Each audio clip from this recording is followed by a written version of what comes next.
ഒറ്റയാൻ കഥയുടെ 10ാം ഭാഗം. സരസുവിനെ തോൽപ്പിക്കാനല്ല അച്ഛൻ പോയത്, ജയിക്കാൻ. എവിടെയും പരാജിതനായിരുന്ന അച്ഛന് ഒരിക്കലെങ്കിലും ജയിക്കാൻ. അതാണ് അച്ഛൻ ആ വഴി തിരഞ്ഞെടുത്തതും. എല്ലാവരിലും മുൻപനാകാനാകും, തൻ്റെ സരസുവിനേക്കാളും നേരത്തെയാകാനും.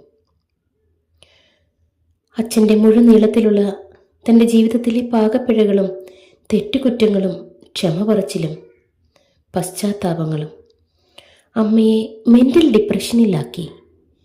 അതോടെ വോളണ്ടറി റിട്ടയർമെൻറ്റിലേക്കും ഒടുവിൽ മാനസിക രോഗിയായി ദേവി ഇവിടെ വരെ എത്തി. ഒരു ഭിക്ഷാന്തേഹിയായി എന്നും അമ്മയുടെ വിധിയാളനായിരുന്ന, അമ്മയുടെ ക്രൂരതയോടെ പെരുമാറിയിട്ടുള്ള, മനസാക്ഷിയില്ലാത്ത, ദയാദാക്ഷിണ്യമില്ലാത്ത ഇയാളുടെ മുൻപിൽ ഒരിറ്റു ദയയ്ക്കായി യാചിക്കാനാണ് ഇങ്ങോട്ടെത്തിയത്. അമ്മയ്ക്കായി, മനസ്സുകൊണ്ട് മരിച്ച അമ്മയുടെ ജീവന് വേണ്ടി. പാതി മനസ്സുമായി ജീവിച്ച അമ്മയ്ക്ക് പുതിയൊരു ജീവിതത്തിന് വേണ്ടി. ദുഃഖത്തിലും ദുരിതത്തിലും പിടഞ്ഞ അമ്മയ്ക്ക് സന്തോഷത്തിൻ്റെ ഒരുപിടി നൈവേദ്യത്തിനായി.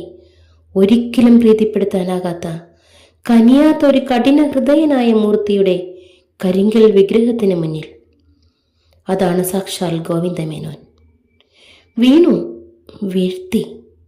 ദേവിയുടെ തപസ്സിന് മുന്നിൽ ആ ദുർവാസാവ് വീണു.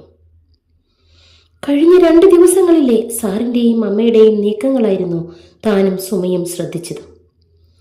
സാറും അമ്മയും തങ്ങളുടെ തലങ്ങളിൽ വളരെ അലർട്ടായിരുന്നു. വല്ലാത്തൊരവസ്ഥ. മീനിനെ കരയിൽ പിടിച്ചിടുമ്പോഴുള്ള പിടച്ചിൽ, ജീവൻ പോകാനുള്ള ആ ഒരവസ്ഥ. അതറിയാനായി ഈ ഒരവസ്ഥയ്ക്കാണ് കാത്തിരുന്നത്.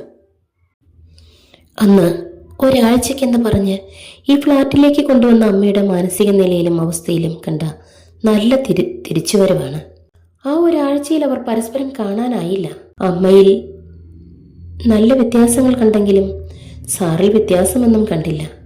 കാരണം സരസ്വതി ദേവി ഇവിടെ ഉണ്ടെന്ന് സാറിനറിയില്ലല്ലോ. ആരെയും നോക്കാതെ കൂസാതെ നടക്കുന്ന പ്രകൃതവും പ്രാകൃതവുമാണല്ലോ. അവർ പരസ്പരം കാണാനുള്ള പല അവസരങ്ങളും സ്കിപ്പാകുമായിരുന്നു. തങ്ങളുടെ അമ്മയ്ക്ക് വേണ്ടി എന്തും ചെയ്യാൻ താനും ഭാര്യയും തയ്യാറായിരുന്നു. 2 പേരുടെയും തീരുമാനമായിരുന്നു കുറച്ച് മാസങ്ങൾ ആ ഫ്ലാറ്റ് സമുച്ചയത്തിലേക്ക് താമസം മാറ്റാനും. പിന്നീട് ഈ സമുച്ചയത്തിലെ ഒരു ഫ്ലാറ്റ് വാടകയ്ക്കെടുത്തു. എന്നിട്ടും വഞ്ചി തിരുനക്കരെ തന്നെയാണ്. പ്രഭാത സവാരികളിലും സായാഹ്നത്തിലെ പാർക്കിലെ ഇരിപ്പും 2 പേരും അടുത്തായിരുന്നിട്ട് പോലും വളരെ അകലങ്ങളിലായിരുന്നു സാറും.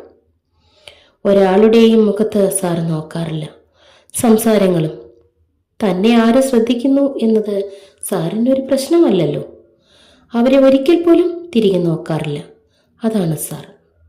പെർഫെക്റ്റ് പേഴ്സണാലിറ്റിയുടെ ഏറ്റവും നല്ലൊരു കാഴ്ചപ്പാടാണതും. തന്നെ ആരെല്ലാം ശ്രദ്ധിക്കുന്നു എന്നത് നല്ലൊരു വ്യക്തിത്വമുള്ളവർ നോക്കില്ലല്ലോ. വളരെ മാന്യനാണ് സാർ, ഗോവിന്ദൻ സാർ. 3 മാസങ്ങൾ കടന്നു പോയതോടെ അമ്മ പെർഫെക്റ്റ്ലി ഓൾ റൈറ്റ്. പക്ഷേ സാറിൻ്റെ അസാന്നിധ്യത്തിൽ വീണ്ടും പഴയതിനേക്കാൾ മോശമാകാനുള്ള സാധ്യതകൾ തള്ളിക്കളയാനുമാകില്ല. നമ്പൂതിരിയുടെ ആശയമാണ് സാറിൻ്റെ തലചുറ്റൽ, അതും അമ്മയുടെ സാന്നിധ്യത്തിൽ. അവർ പരസ്പരം കാണാനും അറിയാനുമുള്ള അവസരം. പരസ്പരം കാണാനൊരു സാധ്യത തേടി അലയുമ്പോൾ നമ്പൂതിരി സാറിൻ്റെ ഉപദേശം. ഇനി എന്തായിരിക്കും നടക്കുക? കാത്തിരുന്ന് കാണാം. കഥ ഇഷ്ടമായെങ്കിൽ ലൈക്കും ഷെയറും ചെയ്യുമല്ലോ. സബ്സ്ക്രൈബ് ചെയ്തിട്ടില്ല എങ്കിൽ ചെയ്യാൻ മറക്കല്ലേ.